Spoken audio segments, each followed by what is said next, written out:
Hey everyone, welcome back. In this video I will teach you how to sign DocuSign on computer. This is super easy to do. So from your dashboard, all you need to do is simply head over to the Start Now option and upload your own document that you want to sign. So you can see we can upload literally anything that we want.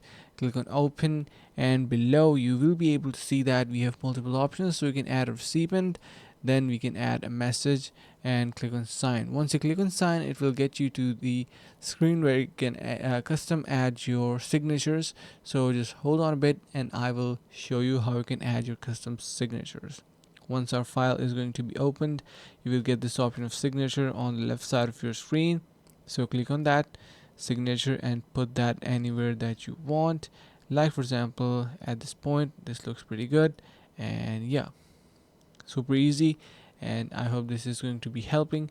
Thank you so much for watching. Also, you can get 30 days free trial onto this platform using the link in the description below, and that is going to be providing you a full pack of value.